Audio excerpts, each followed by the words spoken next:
kujibu maombi wakashuka siku ya leo katika jina la Yesu Kristo.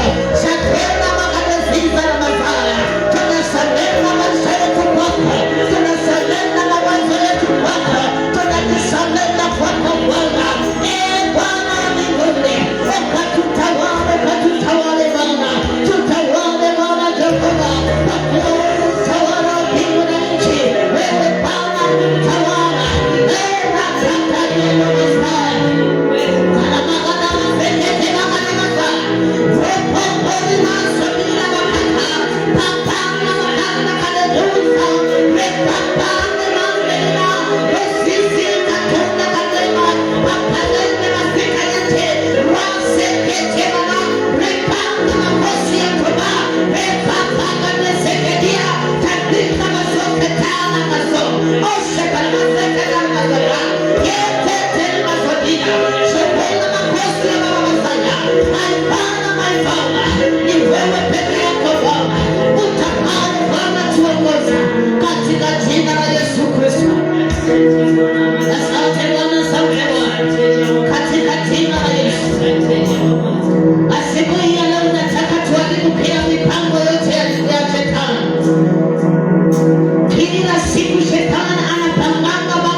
Asante kwa breakthrough Baba, asante kwa kibali Bwana, asante kwa sababu kuna watu wanapona siku ya leo. Asante Bwana kwa sababu tunajua kuna watu wanawekwa huru katika jina la Yesu Kristo.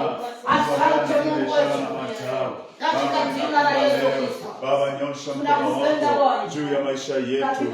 Baba, ututembelee Bwana, utufundike kwa damu ya Yesu, utufunike Jehova kwa damu ya Yesu, utende ishara na maajabu ndani ya maisha yetu. Baba, ninatangaza ya kwamba katika siku ya leo Bwana, Baba, tunyenyekea chini ya miguu yako. Kama kuna kitu kinachoweza kuzuia mkono wa Mungu siku ya leo kufanya kazi ndani ya maisha yetu Bwana, tumwambie Bwana tusamehe.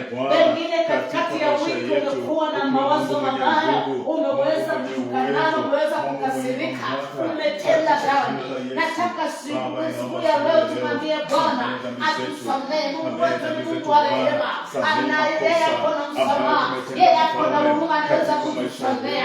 Tutubu dhambi zetu. Maandiko yanatuambia anayesema ana dhambi anajidanganya. Nataka tutubu siku ya leo, tumwambie Bwana tusamehe. tusamehe dhambi za ukoo wetu, dhambi ambazo tumezaliwa ndani, dhambi ambazo tumetenda wenyewe, dhambi ya taifa yetu. Tutubu, tumwambie Bwana tusamehe siku ya leo katika jina la Yesu.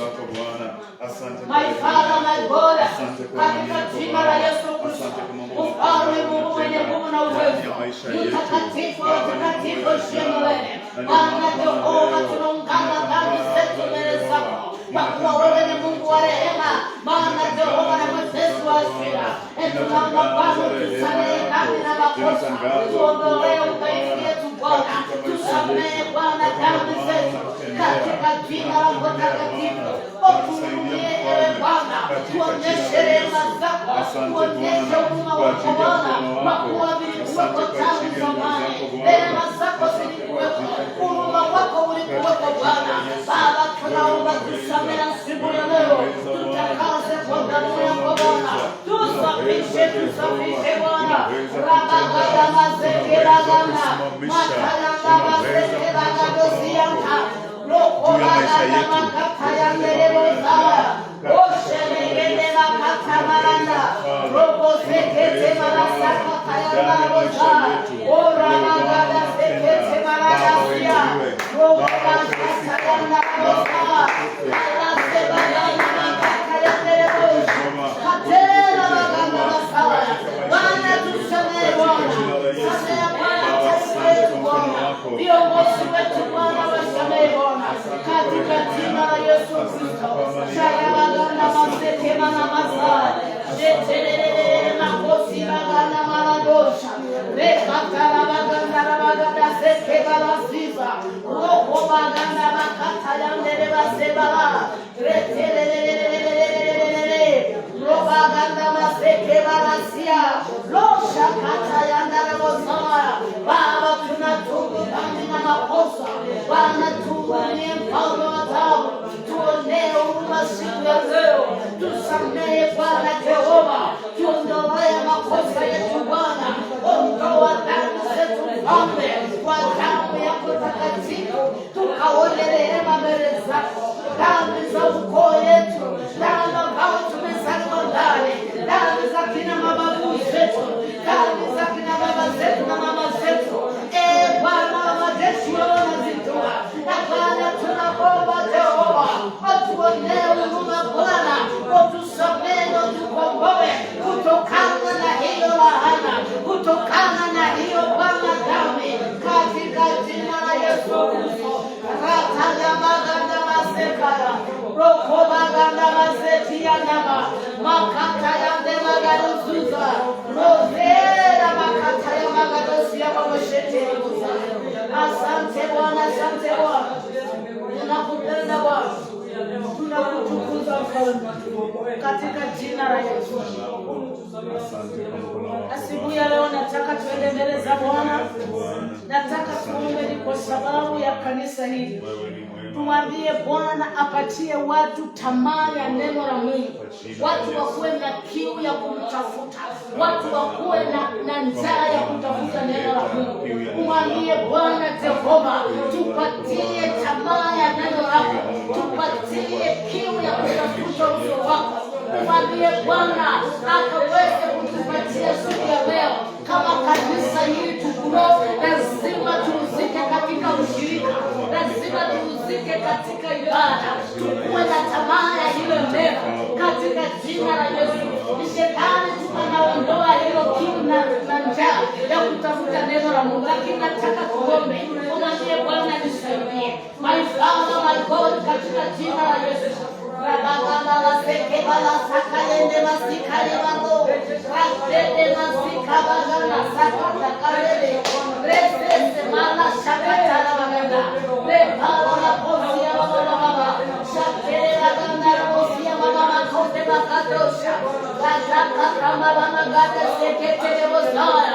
Bwana tupatie tamaa ya neno lako, tupatie kiu ya neno lako Bwana, tupatie Bwana ile njaa Bwana ya kutafuta uso wako Bwana, tupatie upendo na umoja katika lele mazaya Baba, jeje bagana mazaya Baba, roho mazika bala maseketa, kata lele mazia mama mama, raba Katalana mazekala mazaka. Katika jina la Yesu. Asante Bwana. Asante Bwana. Asubuhi ya leo nataka tuombe. Nataka ujiombee na ombee hata wale ambao hawajafika. Bwana akaweze kuwasaidia wanapokuja kwa ibada. Mungu akaguze mioyo yao. Mungu akawapatie neema. Wenye ni wagonjwa wapate uponyaji. Wenye wako na mizigo Bwana akawaondolee katika jina la Yesu. My Father, my God, katika jina la Yesu. Tunaomba Mungu wangu kwa sababu ya siku ya leo. Bwana Jehova mfalme wa taabu. Yeyote anakuja kwa ibada ya siku ya leo. Yeyote Bwana nafsi yake itakuwa mahali hapa Bwana. Na hata popote watu wako watakayekutana kwa ajili ya neno lako Mungu wangu. Jehova unaenda kuwagusa. Unaenda Bwana kuondoa kila mzigo. Unaenda kuondoa kila magonjwa Bwana. Shangara maganda mazeketele masubala. Retela manda masena makasoma. Ribala makofi maganda sheria. Retele kaka lenda masubala. Shapelele masubala. Ribala masena makakaya. Rokose mala mashakala masubala. Almaseni makotara masubala. Siku ya leo Bwana Jehova. Unatupatia Bwana ushuhuda. Unatupatia Bwana ushuhuda. Tunatangaza matendo yako Bwana. Kwa sababu ya yale unatenda katika maisha yetu. Katika jina la Yesu Kristo. Asante mama yetu. Nasema na magadoshi kayanda na wasa. Tunakupenda Bwana. Lasere makasara waganda wasa. Jeni makofi waganda wala maseka tayandele wasa. Malanda maseka waganda wala maseka tayandele wasa. Katika jina la Yesu. Leo nataka tuombe ni kwa sababu ya uponyaji. Kuna watu ni wagonjwa, kuna watu wamegonjeka. Ugonjwa wa kansa saa hii imetambaa kila mahali. Kuna kolera imekuja, kuna magonjwa ambayo yamejitokeza. Nataka tuombe Mungu akaweze kutuhifadhi na magonjwa hayo.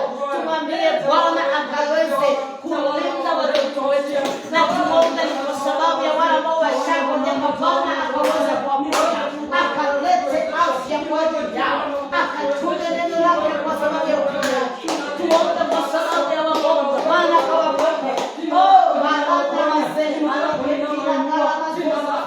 Rekete ngala masaya ngala masende. My Father, my God, Jehova mtakatifu wa watakatifu. Neno lako linasema wewe ni Mungu tuponyaye. Linakuweza Bwana kutusomea makosa yetu. Na kama tunaomba Bwana siku ya leo ukaweze kuleta uponyaji. Kuna watu ambao wamegonjeka kansa.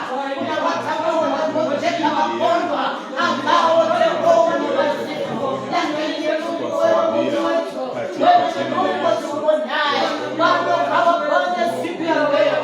Oh, rabagara maseketele masaya. Lomesema na makatari ya nosa. Reke magana masaka ya kanisa. Bwana jiponye siku ya leo. Ondoa kila magonjwa Bwana. Ondoa kila magonjwa Jehova. Juu ya mili yetu.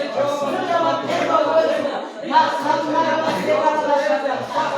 Lesese mara magana mara maseke. Katarina mazoka na maseke. Katika jina la Yesu. Asante Bwana. Siku ya leo nataka nikupatie nafasi ukaweze kujiombea.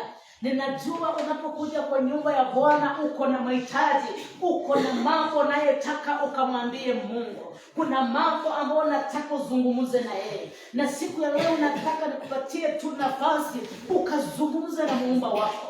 Umwambie Bwana mambo ya kwako yote. Anasema leteni mahitaji yenu kwangu, naye Bwana ataweza kuyajibu. Mwambie Bwana siku ya leo anatenda. Mungu wetu anaweza. Mungu wetu anaweza. Hakuna jambo linamshinda. Hakuna jambo lilo ngumu yeye asiyoweza. Mwambie Bwana siku ya leo. My Father, my God, ekatende mazoka dosha. Rema na mazita. Rekatila kaloganda maseka yato. Ribala na senda na makatola.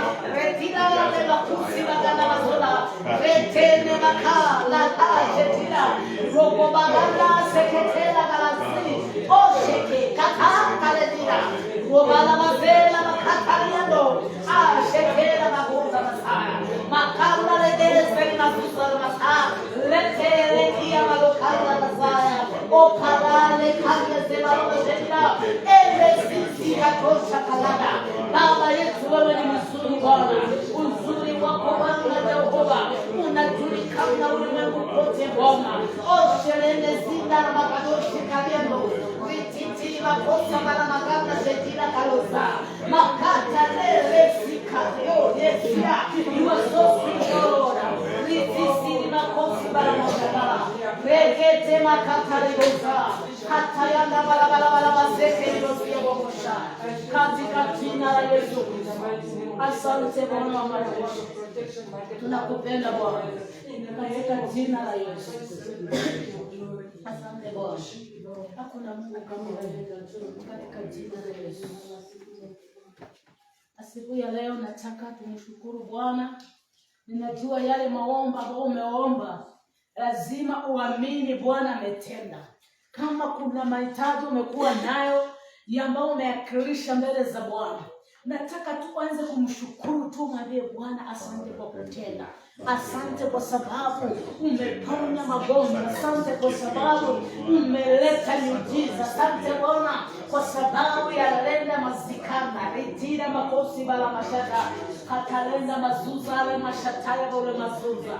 Lekete mala maganda rabozaya, kalezi zimaloka tula rabaganda rabozaya. Asante Bwana, asante Bwana. Tunakupenda Baba yetu katika jina la Yesu.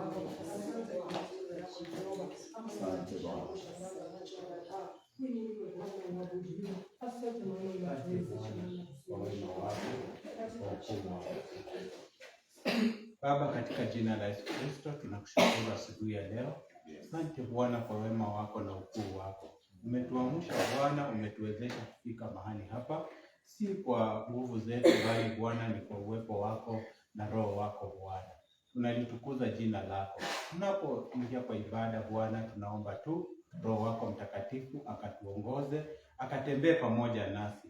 Na siku ya leo Bwana, nena pamoja nasi, tuongoze katika ibada hii, tuelekeze Bwana kwa njia ambayo inastahili. Asante hata kwa wale ambao wako njiani, tunaweka mikononi mwako. Wanapokuja kwenye ibada Bwana, tunaomba Roho wako akazidi kuwaongoza.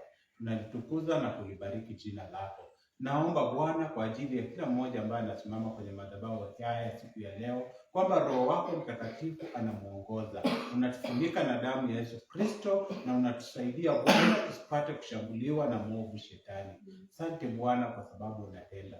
Kwa jina la Yesu Kristo tunaomba na kuamini. Amen. Sema amen. Amen. Sawa, tupate mahali tuketi ninapomkaribisha mhubiri wa siku ya leo. Yes. Mtu ambaye Mungu ameandaa kwa ajili ya mioyo zetu siku ya leo. Mama ambaye Mungu amemsaidia sana. Tumpigie tu makofi anapokuja. Karibu mama. Yes. God bless you so much. Karibu sana.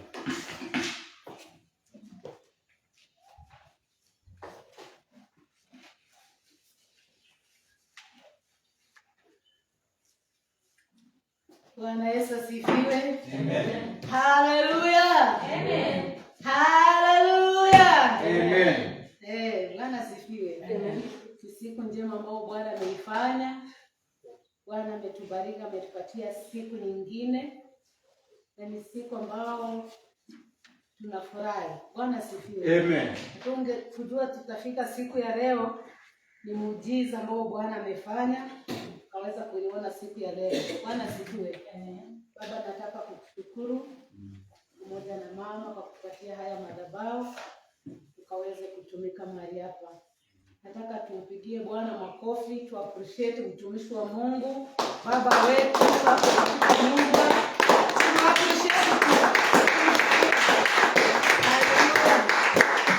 Ni mzuri ku appreciate mzazi wako. Namwambia tu asante. Bwana asifiwe. Amen. Hallelujah. Amen. Siku ya leo tuongee kuhusu neno la Mungu. Bado tuko tu katika topic yetu ambao ni spiritual tools ama silaha ambazo zinaweza kupatia ushindi, silaha za kiroho ambazo zinaweza kupatia ushindi. Bwana asifiwe. Amen. Tumeongea vipengele kadhaa kwa kadha, vipengele mingi, lakini siku ya leo nataka tuongee kuhusu upendo kama silaha kuu ambao inaweza kupatia ushindi ya kushinda adui. Bwana asifiwe. Amen. Upendo ni silaha kuu sana. Bwana asifiwe.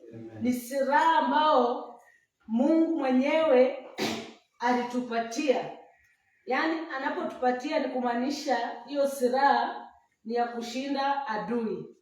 Haleluya. Shetani alipomuua Yesu alidhani ameshashinda. Haleluya. Alifikiria ameshinda. Akafikiria sasa nimemaliza hayo. Lakini Yesu alipokufa pale kwa upendo. Haleluya. Kwa upendo aliweza kuvunja nguvu kabisa. Haleluya. Nataka tusome Wakolosai 2:15.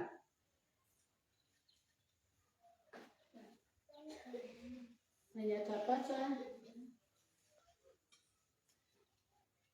Wakolosai 2:15.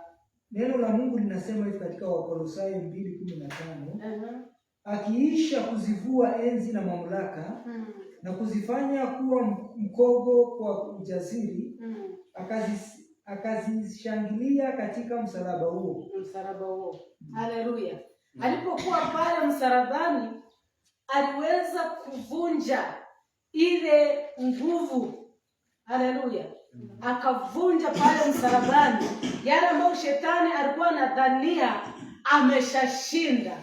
Hakuweza kufaulu kwa sababu Mungu wetu Yesu aliweza kufa kwa upendo. Bwana sifiwe.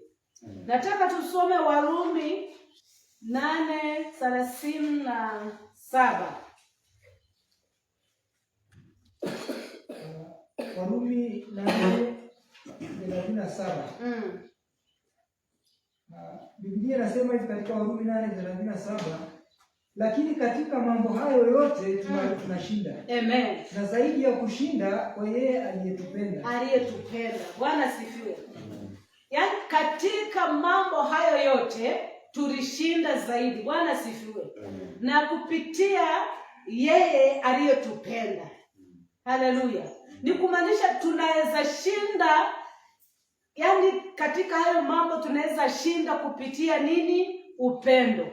Bwana sifiwe. Aliyetupenda huyo ndiye alitukabidhi ushindi, akatupatia silaha hiyo ya upendo tuweze kushinda. Bwana sifiwe. Haleluya. Mungu wetu ni Mungu wa upendo. Haleluya. Na mtu anapatiane alichokuwa nacho. Haleluya. Unapokuwa na kitu ndicho unapeana. Mungu wetu ni Mungu wa upendo. Ako na upendo. Ndio maana anatupatia upendo kama silaha ya kuweza kushinda adui. Bwana sifiwe. Mungu wetu ni wa upendo. Yohana 3:16 anasema aliutoa mwanawe yaani mwana wake wa upendo. Bwana sifiwe. Alipenda ulimwengu akatoa mwanawe wa pekee. Ni kumaanisha alikuwa na huyo mwana wake wa pekee na kwa upendo akatupatia. Haleluya. Nataka tusome 1 John 4:9.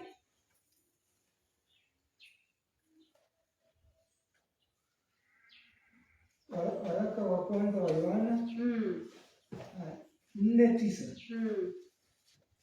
Waraka wa kwanza wa Yohana 4:9 inasema hivi. Katika hili pendo la Mungu lilionekana kwetu kwamba Mungu amemtuma mwanawe pekee ulimwenguni ili tupate uzima kwa yeye. Amen. Bwana asifiwe. Mungu ako na upendo zaidi na akatoa mwanawe. Haleluya. Inaweza fanana na hiyo ya 3:16. Yaani unachokuwa nacho ndio napeana. Mungu wetu ni Mungu wa upendo. Alikuwa na hiyo upendo na akatoa mwanawe. Yaani akamtoa kwa upendo. Bwana asifiwe. Ni kumaanisha sisi tumependwa zaidi. Haleluya. Mungu angekaa aone tunaangamia. Mungu angetaka aone tunapotea. Kwa upendo huo akatoa huyo mwanawe ili tukaweze kuokolewa. Bwana asifiwe. So ni kumaanisha upendo ni ya muhimu sana. Haleluya. Upendo ni ya muhimu sana. Nataka tuangalie hiyo 1 John hiyo 3:23. 1 John 3:23 inasema, na hii ndiyo amri yake kwamba tuliamini jina la mwana wake Yesu Kristo na kupendana sisi kwa sisi kama alivyotupa amri. Amen. Haleluya. Imagine Bwana anatupatia hiyo silaha ambayo ni ya upendo. Anatupatia kama amri. Bwana asifiwe. Anatuamrisha tupendane. Haleluya. Kama vile Mungu mwenyewe ni pendo na sisi ni wanake, anatarajia nasi tuwe na hiyo upendo. Anatuamuru tukaweze kupendana sisi kwa sisi. Bwana asifiwe. Ni amri tumeamrishwa. Hiyo ni kama Mungu ametupenda sana na akaona tukikosa upendo tumekosa silaha. Na tuwezi kumshinda shetani kama hatuna upendo. Bwana asifiwe. Nimeambia chenye mtu ako nacho ndicho anaweza patiana. Bwana asifiwe. Chenye kiko ndani mwako. Nikiomba mume wangu mwambie anisaidie 10,000 na hawezi kunipatia, lakini kama ako na 500 hiyo ndio ananipatia. Bwana asifiwe. Mungu wetu ni Mungu wa upendo. Ndio maana anatuamurisha sisi. Anatuamurisha tupendane sisi kwa sisi kwa sababu yeye ni pendo. Haleluya. Number 2, upendo unavunja nguvu ya adui. Haleluya.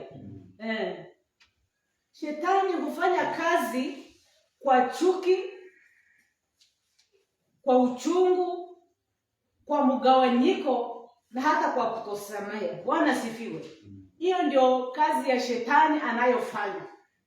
Shetani hataki aone mnapendana. Shetani hataki aone mko kwa umoja. Bwana Yesu asifiwe. Anataka aone mnachukiana kwa sababu opposite ya chuki ni upendo. Haleluya. Kwa sababu yeye alishindwa na akashindwa kwa upendo, so anataka tukue na chuki ili tuweze kushindwa. Bwana asifiwe. Lakini ashukuriwe Mungu wetu wa upendo. Ametupatia hiyo upendo tukaweze kushinda hiyo chuki. Haleluya. Shetani anajuanga unapokosa kusamea, sasa Mungu anakaa mbali na wewe. Anakuletea roho ya kutosamea. Unaona mtu unambeba kwa moyo, unaona mtu unausikia umemchukia. Haleluya.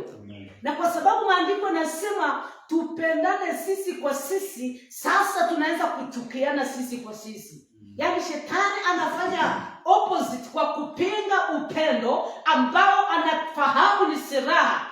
Haleluya.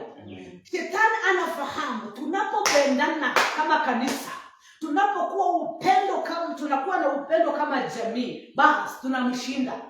So anafanyaje? Analeta chuki kwa jamii. Ndugu anachukia ndugu, mama anachukia mtoto, mnaanza yaani kusambaratika. Mnapokosa upendo sasa mnashindwa kama yeye.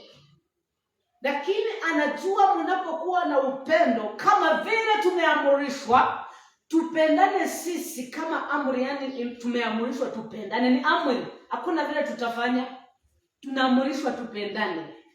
So shetani anafanya kinyume na hiyo. Bwana sifiwe. Lakini upendo unafanya kinyume na hayo. Nataka tusome Mathayo 5:44. Tusome kidogo na 45.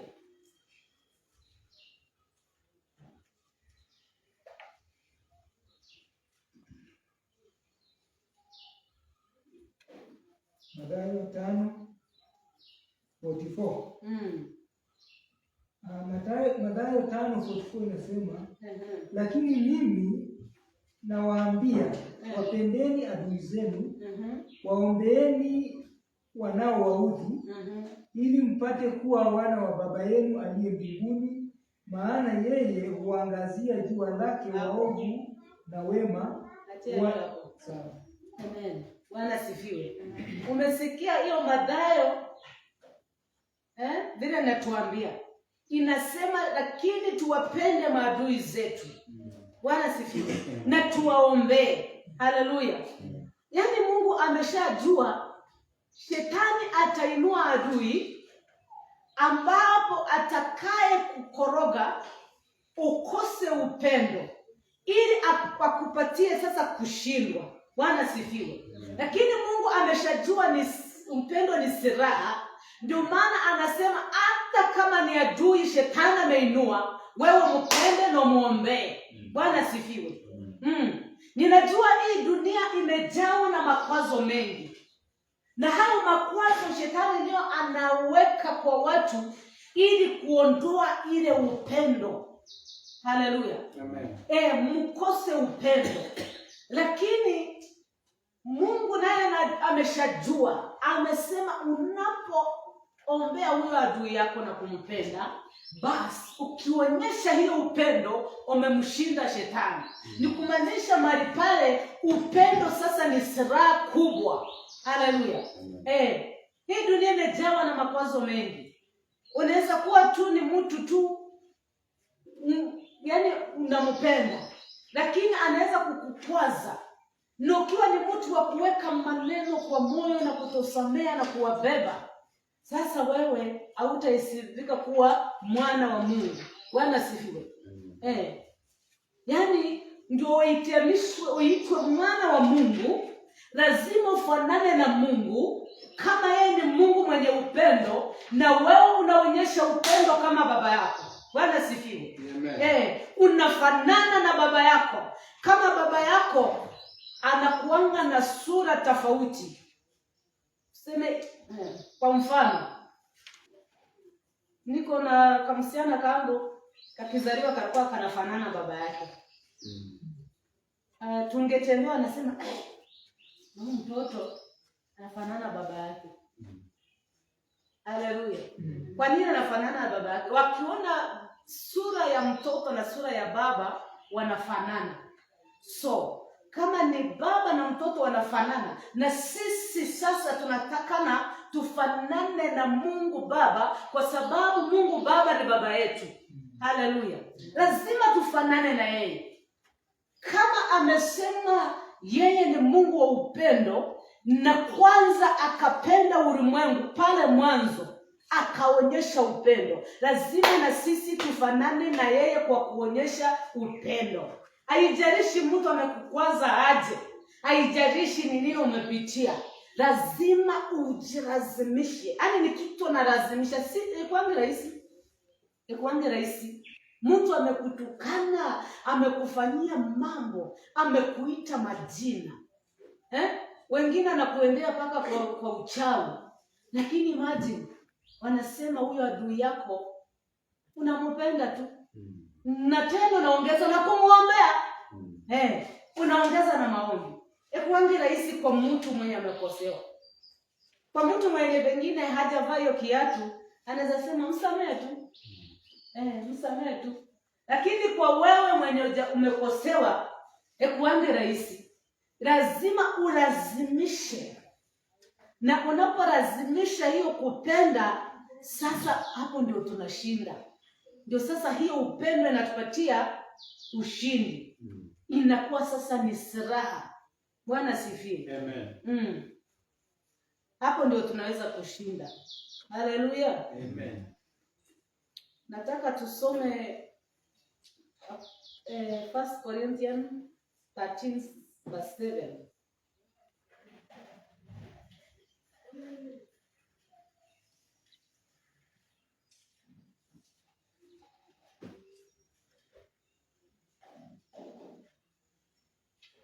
Wakorintho wa kwanza 13 kifungu cha 7. Inasema uvumilia yote, uamini yote, utumaini yote, ustahimili yote. Amen. Hapa Biblia inatuonyesha upendo lazima, yani unavumilia yote. Haleluya. Na tumeangalia kwa hii Mathayo ati tunaombea maadui zetu na tunawapenda hata wale wanayotuudhi. Na hapa maandiko yanatuambia na hiyo upendo unafanya uvumilie yote. Haleluya. Unavumilia yote, unaendelea. Rudia hiyo verse. Hiyo ni 1 Corinthians 13:7. Inasema uvumilia yote, uamini yote, utumaini yote, ustahimili yote. Amen. Umesikia yale upendo yanafanya. Haleluya. Lazima yani uvumilie. Upendo huo hauhesabu makosa. Au yani hauwezi kuangalia makosa hayo. Ukisonga songa pale 13 kuanzia 1 mpaka 4 tuone. 1 Corinthians 13. Hiyo tu kuanzia 1 mpaka 4. Nijaposema kwa lugha za wanadamu na za malaika, kama sina upendo, nimekuwa shaba iliayo na upatu uvumao. Tena nijapokuwa na unabii na kujua siri zote na maarifa yote, nijapokuwa na imani timilifu kiasi cha kuweza kuhamisha milima, kama sina upendo, si kitu mimi. Tena nikitoa mali zangu zote kuwalisha maskini, tena nikijitoa mwili wangu niungue moto, kama sina upendo, hainifaidi kitu. Amen. Haleluya. Amen. Hata kama utaweza kuomba kwa lugha, hata kama utatoa unabii. Haleluya. Biblia hapa inatuambia upendo lazima ikue yote, yani inashinda mambo yote. Bwana sifiwe. Hakuna jambo upendo haiwezi kufanya, kwa sababu upendo huwe itavumilia, upendo huyo itaamini yote, upendo hiyo itafanya mambo yote. Hata kama wewe utatoa unabii, unasema kunanyesha saa 4 inaanza kudondoka, unatabiri maneno yanafanyika, lakini mpendwa ndani yako upendo huo haumo, wanasema wewe sasa utakuwa ni bure. Haleluya. Na kama basi unaweza toa unabii, unaweza toa mali, unaweza hata wanasema hata ukijichoma kwa moto, yani unaweza fanya yote, lakini hapo mwisho nasema kama hakuna upendo basi inakuwa bure. Haleluya. Ni kumaanisha sasa upendo ndio main kwa yote, ndio silaha kubwa. Upendo hiyo. Haleluya. Upendo hiyo ndio ya kwanza. Na tumeangalia ndio Mungu akomboe ulimwengu alitangulisha nini? Upendo. Hata kabla hajatoa kutoa mwana, alianzisha nini? Alitangulisha upendo. Hiyo ni kumaanisha upendo ndio namba 1. Bwana sifiwe. Amen. Hata sisi kukua hapa haki ni upendo tu. Si ati sisi ni wema. Si ati sisi tunajua. By the way, ukijiangalia wewe na utembee, uone mwenda wazimu anakupita, uone mama amelewa hajifahamu, ujiangalie, wewe utajua ni upendo tu. Ni Mungu amekupenda zaidi. Upendo hapo ndio iko. Bwana sifiwe. Lakini si ati wewe ni mtakatifu ama wewe uko bora kumshinda.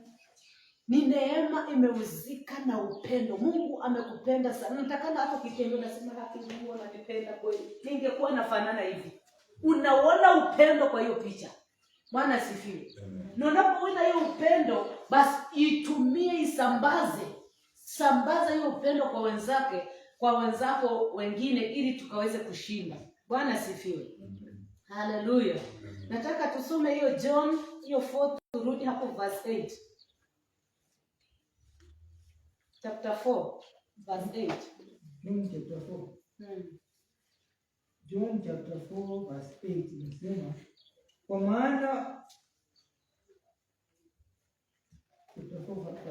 maana wanafunzi wake wamekwenda mjini kununua chakula.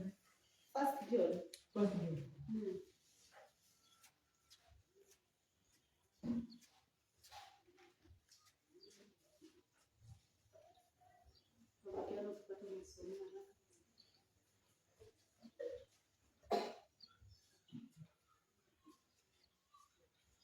First John 4:8.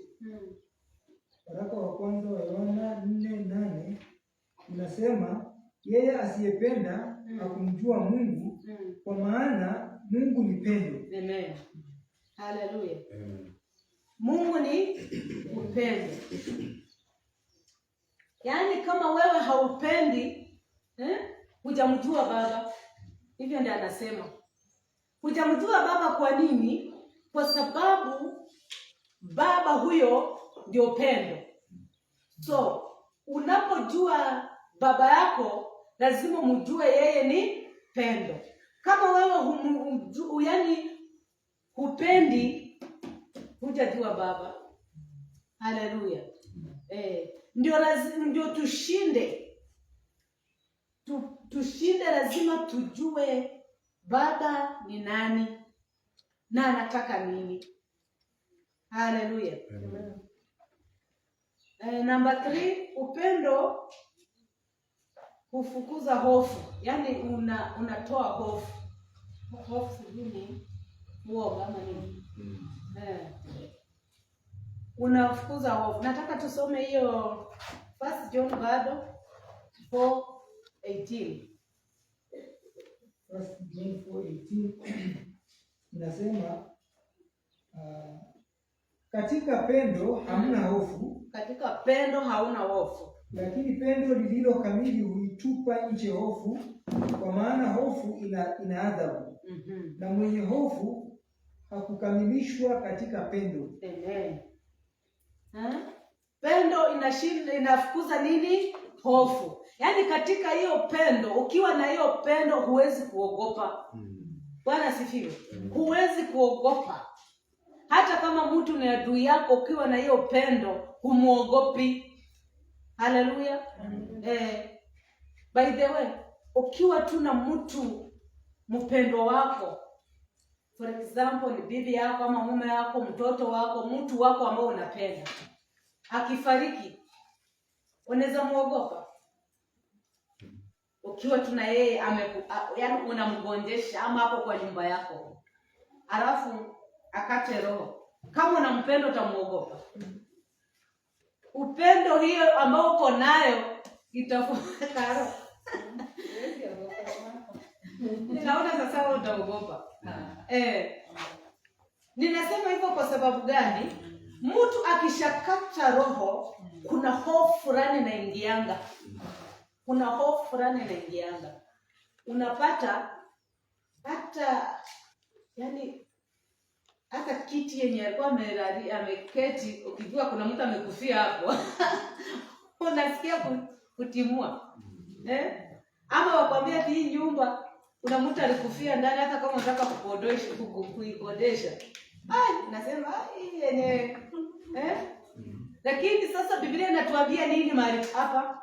Inatuambia yaani inaondoa nini? Upendo inaondoa hiyo hofu.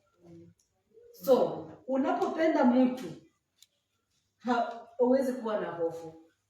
Haleluya. Huwezi kuwa na hofu. So asubuhi ya leo nataka tumshukuru huyo Mungu mwenye upendo. Umwambie Mungu, wewe ni wa upendo. Yaani umwambie tu Mungu, umenipenda zaidi. Nataka tusimame kwa miguu yetu.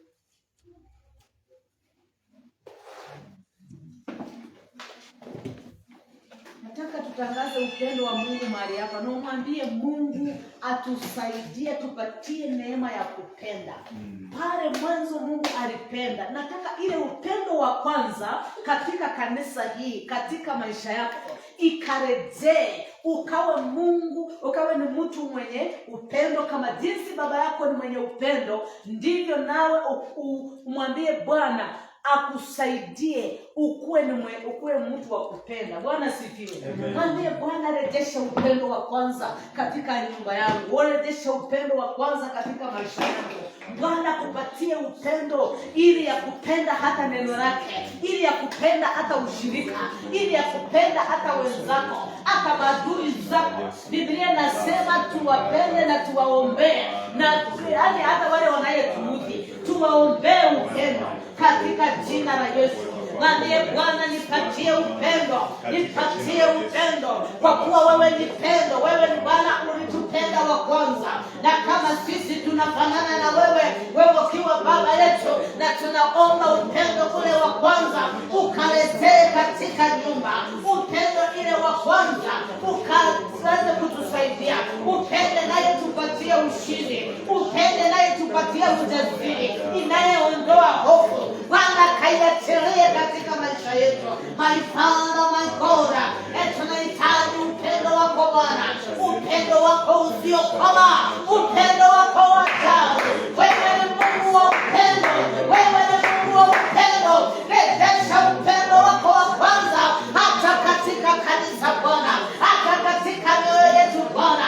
Tukawe ni watu wa kupenda, tukawe ni watu wa kusamea, tukawe ni watu Bwana wenye ujasiri, tukawe ni watu ambao hata tunapenda watu wasiookoka, hata tupende watu wasiokuwa hata wanatupenda. My Father, my God, ulituachia amri ukasema tupendane sisi kwa sisi. Ulituachia amri ukasema upendo atakatana na masekela rokose makatakala rokose kala rekete makala rekete makala rekete maloshinda kadosa. Bwana, tujaze na upendo wako, na tunakataa roho ya chuki, tunakataa roho ya kuvutana, tunakataa roho ya mtengano, tunakataa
ekanijae Bwana, moyo wangu ikajawa na upendo, roho ya uzito, roho ya kutosamea, roho ya kubeba watu, ivute na upendo, ili nikapende Bwana Jehova.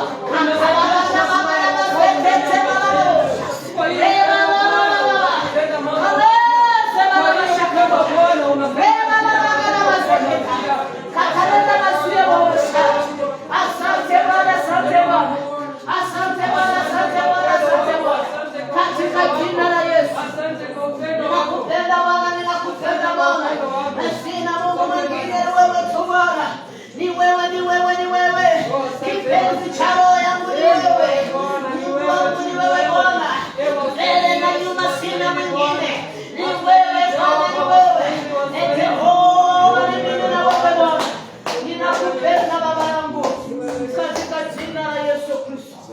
Asante Bwana, asante Bwana, katika jina la Yesu.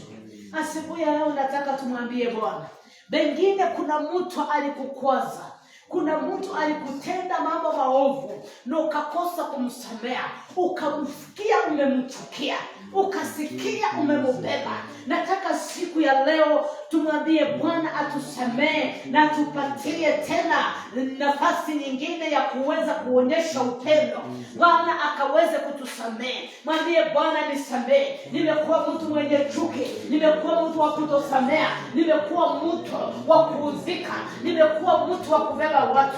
Mwambie Bwana, mwambie Bwana, mwambie siku ya leo, Mungu nisamee. Laziza malosha reke bagadosia malosha katelima kuzai bazuza mala. Baba yangu, Baba yangu, Baba yangu, asubuhi ya leo ninakuomba Baba, katika jina la Yesu Kristo, kama vile wewe ni pendo Bwana, ninakuomba Mungu wangu Jehova, ukaweze Bwana kunisaidia. Nimekuwa mtu wa kubeba wasa, nimekuwa mtu wa chuki, nimekuwa mtu wa kutosamea, nimebeba watu walionikosea, lakini neno lako linasema wanayetulizangu niwasamee, wanayetuli niwasamee, na Bwana ninawaachilia, ninawaachilia, ninawaachilia kutoka moyoni mwangu, ninawaachilia, ninawasamea, kwa sababu Jehova umesema nisiposamea na wewe huwezi kusamea makosa yangu. Nami Bwana Jehova ninawasamea wote walionikosea, ninaonyesha upendo kwao katika jina la Yesu.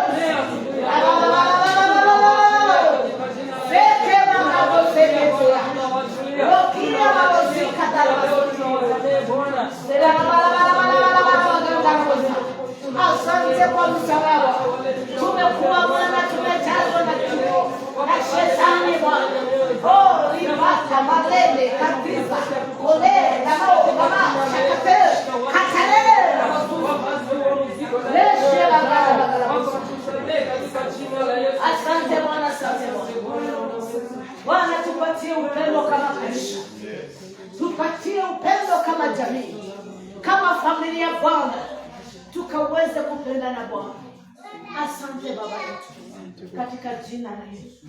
Asubuhi ya leo nataka tuombe. Kuna ugonjwa ambao umekuja na hiyo ugonjwa imekuwa inanihuzunisha sana katika moyo wangu. Kuna marafiki zangu wengi wamekuwa na ugonjwa wa kansa, wamekuwa tu wanagonjeka kansa, napowaona na wasikia huruma. Nataka tuombe kinyume na hiyo roho ya kansa. Na kuna roho ambayo imekuja imesambaa, roho ya Ebola imetokea Kongo, imefika Uganda. Tukatae kama Wakenya isiingie katika nchi hii. Tukataane na kila magonjwa ya pepo ambayo yanachorea kwa anga. Tukatae katika jina la Yesu.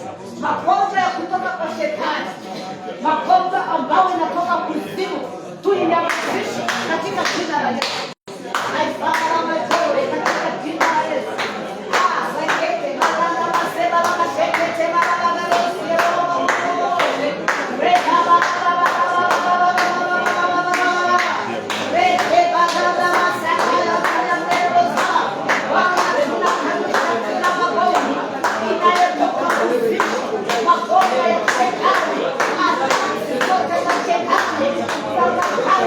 Katika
Asubuhi ya leo nataka tuinuke kinyume na kila roho. Kumekuwa na roho ya ukame. Kumekuwa na roho ambayo imesambaa.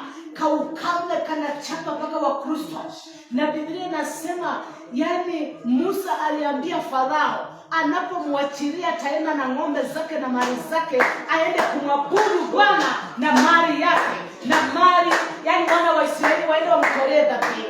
Lakini sisi Wakristo tunapokosa kitu hatuwezi kumwabudu Bwana na mali zetu. Hatuwezi kumwabudu Bwana tukiwa maskini. Nataka tukamate roho ya anga.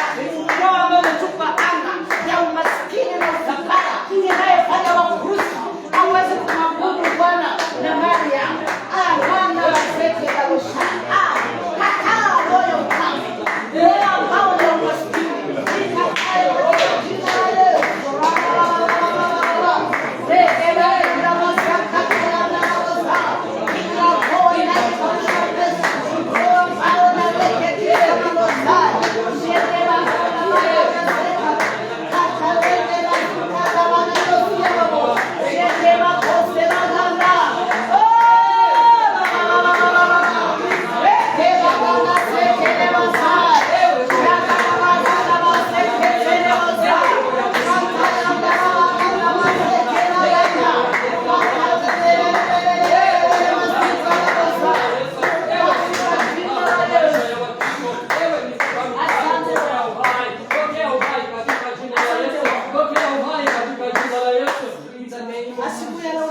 Tuombee watoto wetu. Nataka tuombee watoto wetu.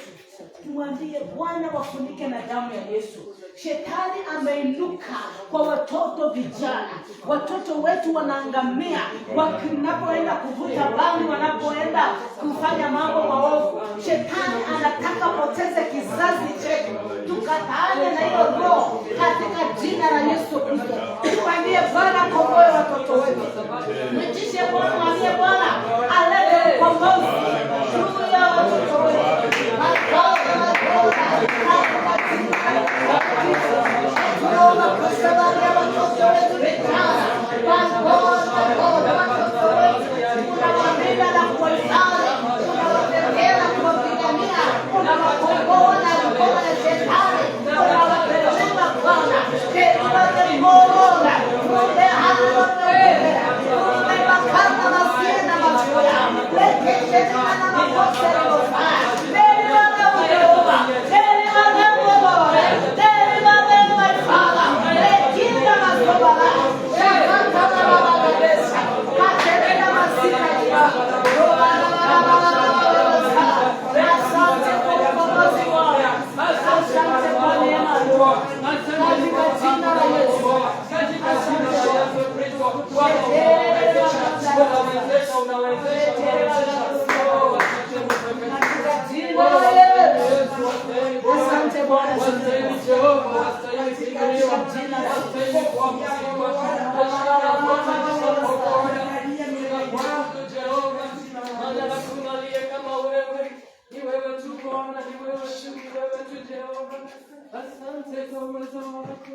Yesu,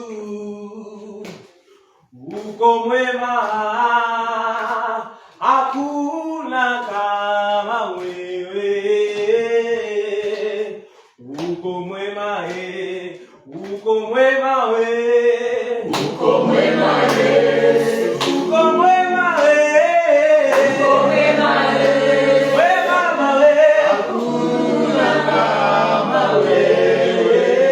Yesu, uko mwema wewe, uko mwema wewe, uko mwema Yesu, uko mwema, uko mwema wewe, hakuna kama wewe. Yesu, uko mwema, ni wewe, ni wewe Bwana, ni wewe, ni wewe Bwana, ni wewe, ni wewe Bwana, ni wewe, ni wewe Bwana, ni wewe, wewe Bwana,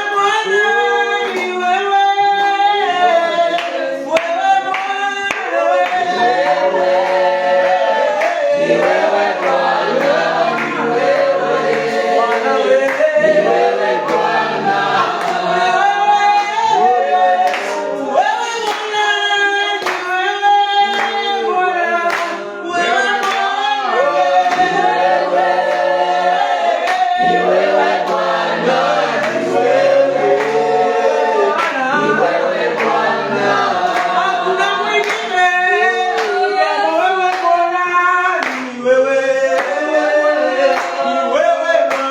wewe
Utapona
Bwana Yesu asifiwe.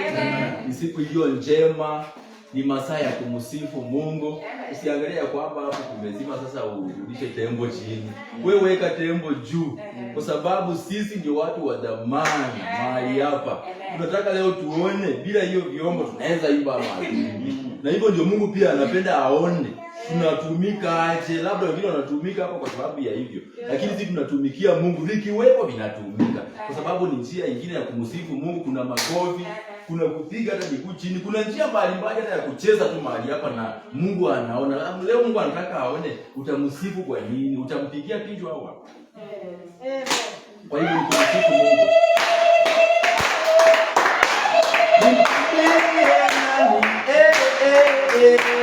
Nimkimbilie Yesu Mwokozi wangu. Nimkimbilie nani? Nimkimbilie Yesu Mwokozi wangu. Nimkimbilie nani? Nimkimbilie Yesu Mwokozi wangu. Nimkimbilie nani? Nimkimbilie Yesu Mwokozi wangu. Wakati marafiki watanitoroka, nitamkimbilia nani? Mwokozi wangu. Nimkimbilie nani? Namkimbilia Yesu Mwokozi wangu. Wakati wa shida itakapokupata, utamkimbilia nani? Mwokozi wako. Namkimbilia nani? Namkimbilia Yesu Mwokozi wangu. Wakati wa makatiko, wakati wa shida hiyo, namkimbilie Bwana Mwokozi wako. Namkimbilia nani? Namkimbilia Yesu Mwokozi wangu. Nimkimbilie nani? Nimkimbilie Yesu Mwokozi wangu. Namkimbilia nani? Namkimbilia Yesu Mwokozi wangu. Wakati wa matatizo usihangaike wewe, mkimbilie Yesu atakuokoa wewe. Namkimbilia nani? Namkimbilia Yesu Mwokozi wangu. Hata ukipungukiwa yeye hapungukiwi, wewe mkimbilie Yesu atakushindia. Namkimbilia nani? Namkimbilia Yesu Mwokozi wangu. Unapopata majaribu wewe usikate tamaa, wewe mkimbilie Yesu atakushindia. Namkimbilia nani? Namkimbilia Yesu Mwokozi wangu. Kama nagelekele kwa Yesu amekimbilia kwa maisha yetu, ametupigania, ametuwezesha kila wakati, ametupa sifa, ametupa nguvu za kumsifu na kumwabudu. Haleluya.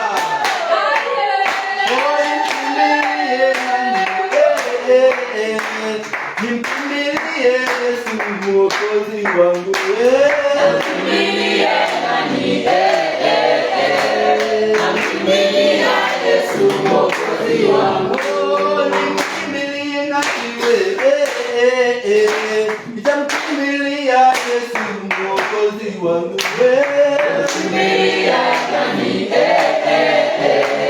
Namkimbilia Yesu Mwokozi wangu.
It's wonderful having you here.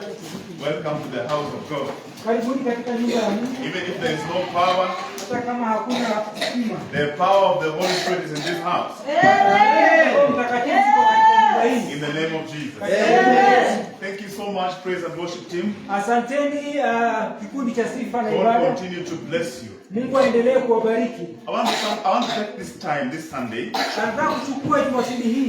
thank you. I want to thank Carol and Lillian.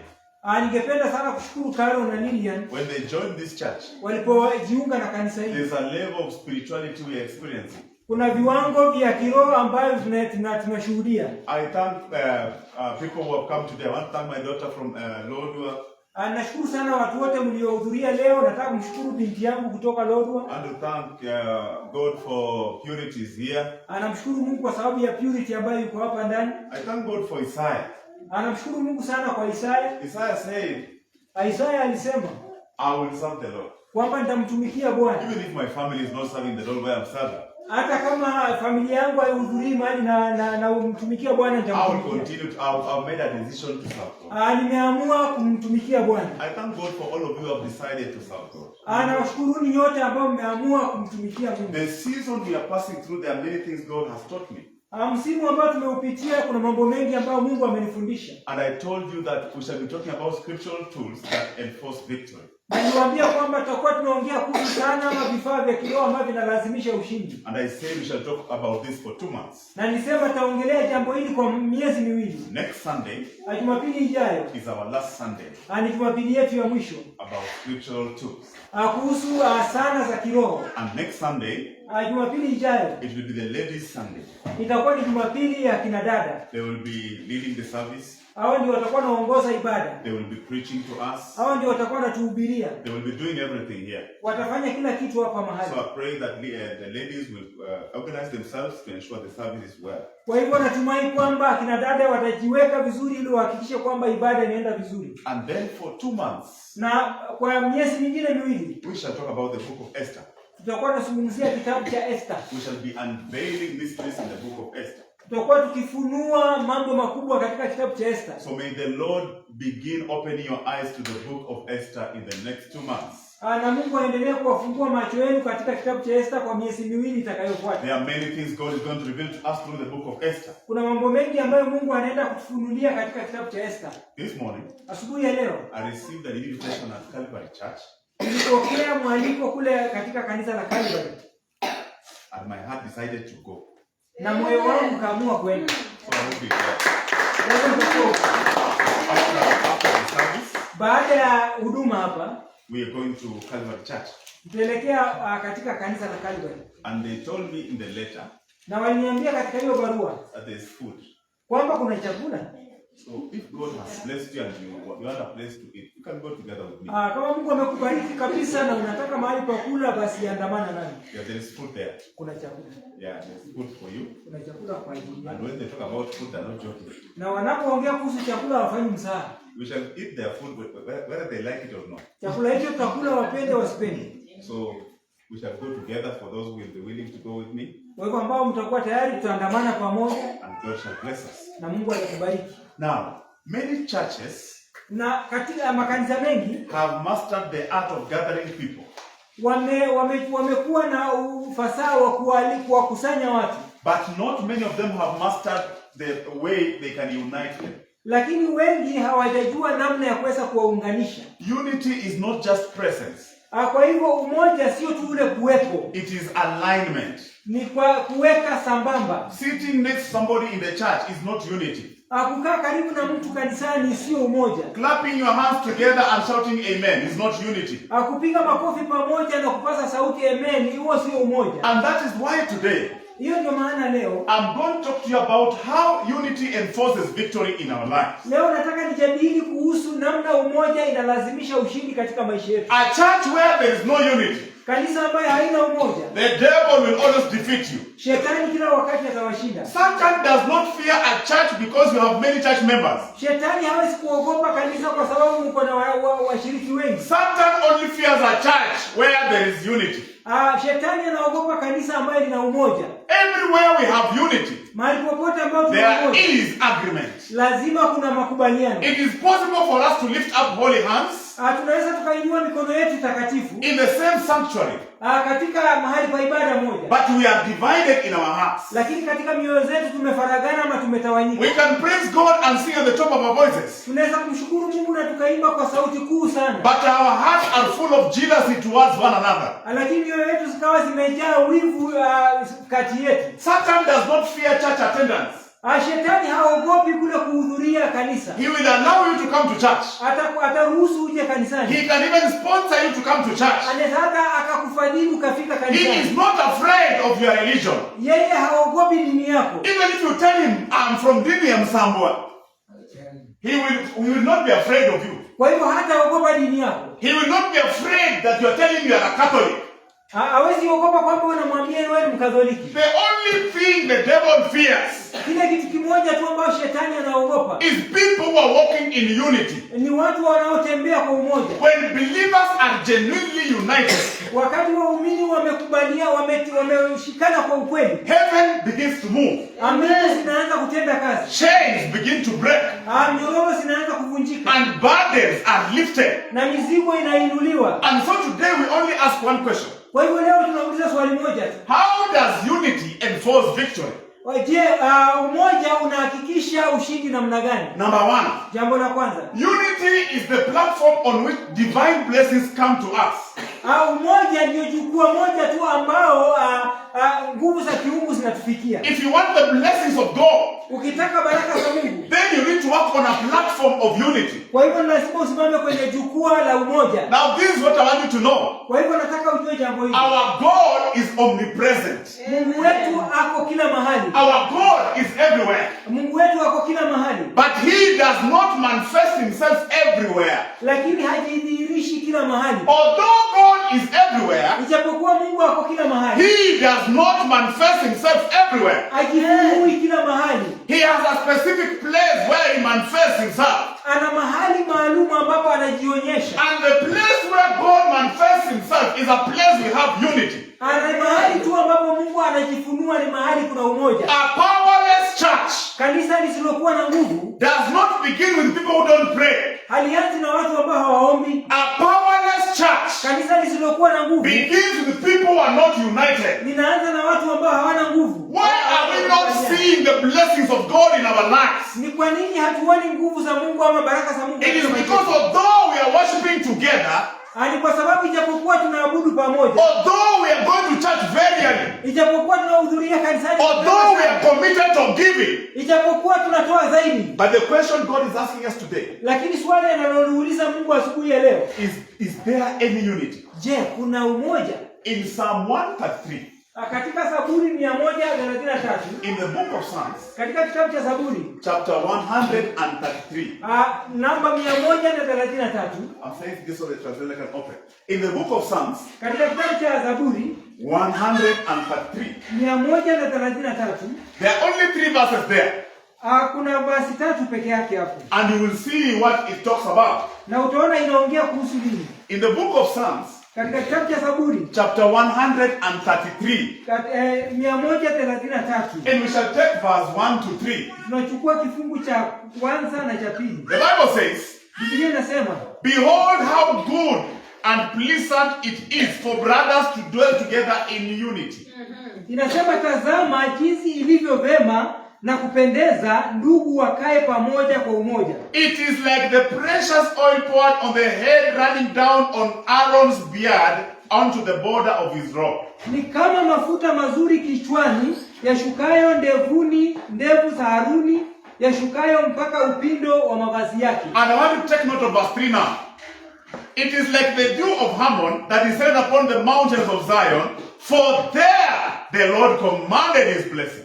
Anataka uangalie sana, uzingatie kifungu cha 3 kinasema kama umande wa Hermoni ushukao milimani pa Sayuni, maana ndiko Bwana alikoamuru baraka na uzima hata milele. For there is where the Lord commanded a blessing. Kwa hivyo pale mahali ndipo Mungu ameamrisha baraka. Every time brothers and sisters unite, kila wakati ndugu wanakusanyika kwa umoja, there is where God commands a blessing. Hapo ndio mahali Mungu anaamrisha baraka. Why are we walking and there is no blessing in our lives? Ni kwa nini tunatembea na hakuna baraka katika maisha yetu? It is because although we are doing other things, ni kwa sababu ijapokuwa tunafanya mambo mengine, although we have strategies, ijapokuwa tuna malengo, although we have logistics, ijapokuwa tuna hata mahesabu zetu, but what we are missing is the power of unity. Kile kitu tumekosa ni uweza unaopatikana katika umoja. Although people are together, ijapokuwa watu wako pamoja, their hearts are not together, mioyo zao haziko pamoja. But the Bible says, behold how good and pleasant it is. Biblia inasema kwamba tazama jinsi ilivyo nzuri for brothers to dwell together in unity. Kwamba wandugu wanakaa pamoja kwa and then it says, for there is where God commanded a blessing. Na Biblia inasema hapo ndipo mahali Mungu anaamrisha baraka yake. In the book of Matthew chapter 18, katika kitabu cha Mathayo sura ya 18 and verse 19, kifungu cha 19. Matthew 18:19. Mathayo 18:19. The Bible says, Biblia inasema, if two of you agree here on earth, kwamba ni watu wawili wakikubaliana kitu hapa duniani concerning anything, kuhusu jambo lolote, ask and my Father in heaven will do it for you. Uliza na Mungu wangu, baba yangu wa mbinguni atawatendeeni. Brothers, there is power in the prayer of agreement. Wapendwa, kuna nguvu katika maombi ya makubaliano. What is this thing you have been praying and God is not answering? Ni jambo gani hili umekuwa ukiombea na Mungu amekataa kujibu? Try uniting with some brethren who know how to pray. Jaribu ukutanike na mandugu ambao wanajua kuomba. God respects only two people who can agree. Mungu anaheshimu sana watu wawili ambao wanaweza kubaliana. Not many people in the church. Sio wale watu wengi, but they don't agree. Lakini hawana makubaliano. There is no unity. Hawana umoja. Every time you see God talking about this, kila wakati unapoona Mungu ananena jambo hili, it means he has been looking at the church. Inamaanisha amekuwa akitazama kanisa. But there is no unity. Lakini hakuna umoja. The unifying factor is absent. Kile kitu kinaweka pamoja kimepotea. How does unity enforce victory? Umoja unahakikisha ushindi namna gani? Number 2. Jambo la pili. Unity multiplies God's power. Umoja unazidisha nguvu za Mungu. If you want to multiply the power of God, ukitaka kuzidisha nguvu za Mungu, if you want to make sure the power of God is profound, ukitaka kuhakikisha kwamba nguvu za Mungu zipo, the only thing you need to do kile kitu tunatakana kufanya is to make sure there is unity wherever you are. Ni kuhakikisha kwamba popote ulipo kuna umoja. Many churches lose revival. Makanisa mengi yanapoteza uvivio. Not because there is no prayer and fasting. Sio kwa sababu wamekosa kufunga na kuomba. Many churches lose the power in the church. Makanisa mengi yamepoteza nguvu kanisani because there is no unity. Kwa sababu hakuna umoja. One coal loses fire, but when there are many coals, they sustain the fire. Vikali vingi ama vingi vinapoteza moto wakati ni chache, lakini zikiwa nyingi zinakuwa na moto. Makaa. When it is one, wakati kaa ni moja, it loses heat. Inapoteza. But when there are many together, lakini yakiwekwa pamoja, they will always sustain the heat. Kila wakati inahifadhi hiyo moto. Every time you are walking together, kila wakati mkitembea pamoja, then you need to know that the power of God will always be present. Lazima ujue kwamba uwezo wa Mungu uko pale. There is a statement in the Bible kuna kifungu kwenye Biblia that defeats mathematics principles. Ambaye imeshinda kabisa ukweli ama uhalisia wa hesabu. The principles of mathematics kanuni ya hesabu cannot work the way we are being told in the Bible. Haiwezi kufanya kazi namna tumeambiwa kwenye Biblia. Deuteronomy 32 verse 30. Katika Kumbukumbu la Torati 32:30. 32 30. The Bible says, Biblia inasema one man can chase 1,000 people. kwamba mtu mmoja anaweza kufukuza watu 1,000. Now, let us do the math. Let's do the math. If one man can chase 1,000, what about two people? Basi tutumie hesabu. Mtu mmoja anafukuza watu 1,000 na watu wawili 2,000. But look at what the Bible says. One man can chase 1,000 and two people can chase 10,000. kwamba mtu mmoja anafukuza watu 10,000 lakini watu wawili wanafukuza watu 10,000. Come again. Kwamba mtu mmoja anawashinda watu 1,000 na watu wawili wanashinda watu 10,000. Now look at that mathematics. Kwa hivyo angalia. I was thinking two people will defeat 2,000. Nilikuwa nafikiria kwamba watu wawili watashinda watu 10,000. What is God telling us? Ni kitu gani Mungu akanatuambia? When we are united, Wakati tuna umoja, we can do more because the power of God is always present in us. tutafanya zaidi kwa sababu uweza wa Mungu uko katikati yetu. In the name of Jesus. Katika jina la Yesu. Now this is what I want you to know. Hiki ndio nilikuwa nataka mjue. What's about the children who are outside? They are really playing. Come inside. Watoto wako nje, mtu mmoja hakikishe kwamba wamekuja ndani. In the book of Ecclesiastes chapter 4 verse 9. Katika kitabu cha Mhubiri sura ya 4 kifungu cha 9. Ecclesiastes 4 verse 9. Mhubiri 4:9. The Bible says, Biblia inasema two are better than one, kwamba wawili ni bora kushinda moja, for they help each other to succeed. kwa sababu wanasaidiana kufaulu. If one person falls, Mtu mmoja akianguka, the other will reach to him and help. mmoja atamfikia na amsaidie. But someone who falls alone is in real trouble. Na mtu anayeanguka akiwa peke yake ako kwa shida kubwa. And now listen to this. Asikiza hivi. A person standing alone can be attacked and defeated. Mtu anayesimama peke yake anaweza vamiwa na akashindwa. But two can stand back to back and conquer. Lakini watu wawili wanaweza simama mgongo kwa mgongo na wakashinda. Now brothers and sisters, Kwa hivyo wapendwa ndugu na dada, there are battles in this life kuna vita katika maisha haya. that you cannot survive when you are alone. Hauwezi ukaweza ukiwa peke yako. There are temptations in this life Kuna majaribu katika maisha haya. that you can be defeated when you are isolated. Kwamba ukiwa umetengana na watu wewe utashindwa. There are some discouragements of this life Kuna kutamauka ama kuvunjwa moyo katika maisha haya that destroy people who are lonely. ambayo yanaangamiza watu ambao wako peke yao. But unity creates enforcement. Lakini umoja unasababisha nguvu. Why does the devil destroy the church? Ni kwa nini shetani anaangamiza kanisa? It is because there is no unity in the church. Ni kwa sababu hakuna umoja ndani ya kanisa. A united church is difficult to destroy Kanisa ndio unganika ni ngumu sana kuangamiza. because the devil fears united people. Kwa sababu shetani anaogopa watu waliounganika. The tragedy of the church of today Shida ya kanisa ya leo is people worshiping God together. ni watu wanaabudu Mungu pamoja. They are even eating together. Hata wanakula pamoja. Some even sleep together. Hata wengine wakalala pamoja. But their hearts are far away from each other. Lakini mioyo yao ikawa mbali moja kwa mwingine. Division in the church Utengamano kanisani is not only weakness, sio tu udhaifu, but a door the devil uses to afflict the church. lakini huo ndio mlango ambao shetani anatumia kutesa kanisa. A church that is not united Kanisa ambalo halikuunganika lacks power to impact people. inakosa nguvu ya kuweza kuadhiri watu wengine. But a church that is united Lakini kanisa ambalo liko na umoja experiences the flow of God. huwa inashuhudia mtiririko wa nguvu za Mungu. Now I want you to know this. Na nataka ujue hili. When you see there is no power of God in the church, Unapoona kwamba hakuna nguvu za Mungu kanisani, it is not that your pastor does not have power to pray. sio kwa sababu ati pastor wako hana nguvu za kuomba. It is not that your pastor doesn't have the Holy Spirit. Sio kwa sababu pastor wako hana nguvu za Roho Mtakatifu. But it is a pointer to the unity of the church. Lakini ni kitu kinapoelekeza kwamba umoja wa kanisa uko namna gani. Why? Because Satan knows Kwa sababu shetani anajua it is easy to defeat people when they are divided. ni rahisi kuwashinda watu waliogawanyika. In the book of Mark chapter 3 Katika kitabu cha Marko sura ya 3 and verse 25 kifungu cha 25 all the way to 26, kuelekea mpaka 26, the Bible says if a house is divided against itself, kwamba nyumba ikigawanyika that house cannot stand. hiyo nyumba haiwezi kusimama. And then he says in verse 26, Na katika kifungu cha 26 akasema, and if Satan opposes himself and is divided, na kwamba shetani akijipinga na kawa amegawanyika, he cannot stand hawezi akasimama, and his end has come. na muda wake wa mwisho umefika. The devil cannot fight another devil.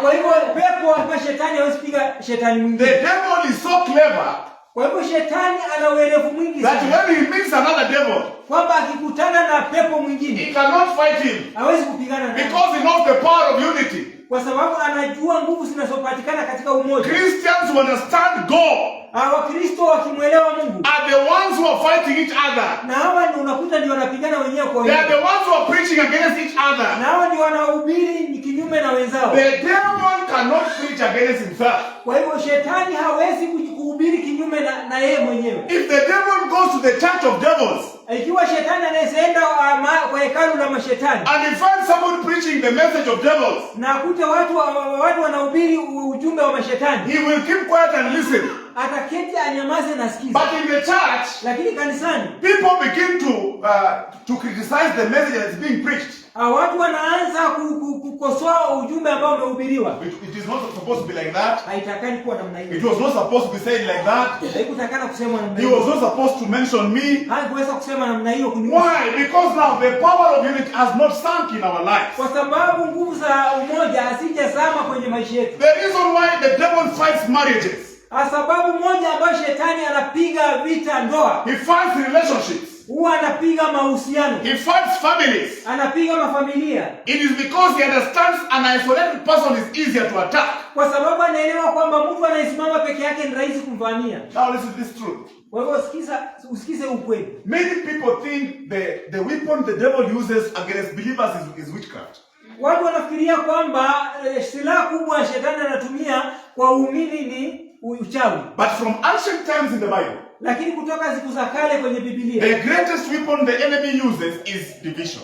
silaha kubwa ambayo shetani amekuwa akitumia ni kuwatenganisha watu. If he is able to divide you, Akiweza kututenganisha, then he will attack you. basi sasa atakuvamia. Every time the devil wants to attack the church, Kila wakati shetani anataka kuvamia kanisa, he will bring divisions first. ataleta kule kufaraganisha ama kutenganisha watu kwanza. There will be people who are supporting pastor. Kutakuwa na wale ambao wanasimama na pastor. Others are supporting Pastor Sarah. Wengine wasimama na Pastor Sarah. And those supporting Pastor Sarah are so many until the pastor is afraid.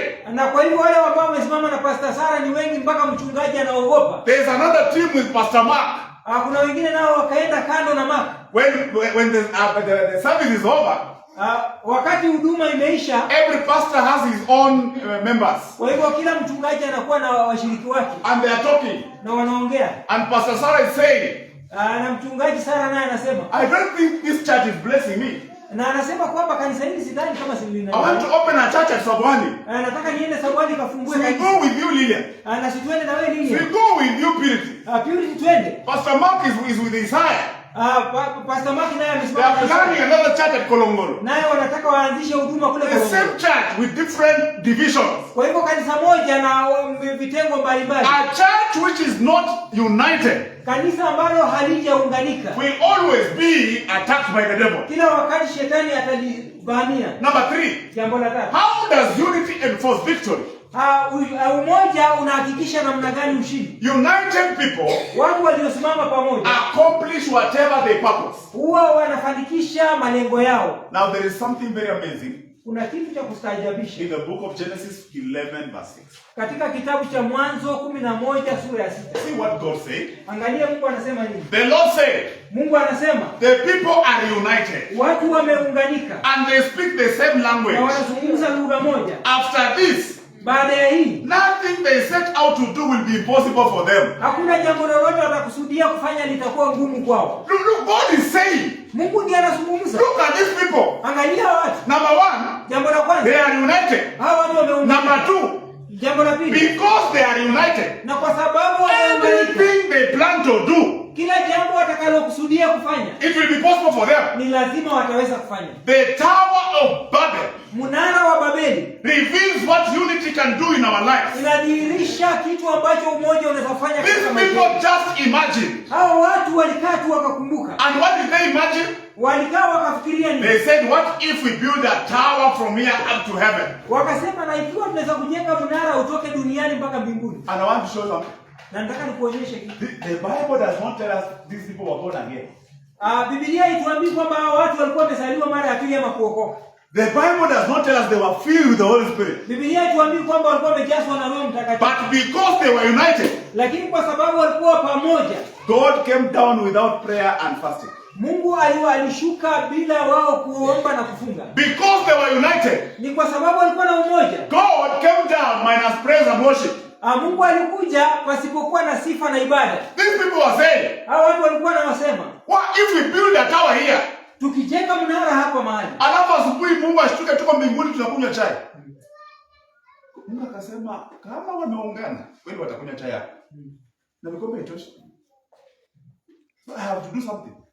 Kwa So hiyo now, lazima Mungu afanye kitu. God said, if I continue sitting here, Mungu akasema nikiendelea kukaa hapa, these people will come. hao watu watakuja. So he went and confused their language. Kwa hivyo akaenda akatatanisha lugha yao. The unity of purpose made these people to make God to come down. Umoja wa malengo ulisababisha Mungu akashuka. Many battles in this life, brothers and sisters, Vita vingi katika haya maisha wapendwa, are not lost because the devil is strong, hatupotezi kwa sababu shetani ana nguvu sana. but because we have lost the power of unity in our lives. Ni kwa sababu tumepoteza uwezo wa umoja katika maisha yetu. Run away from jealousy.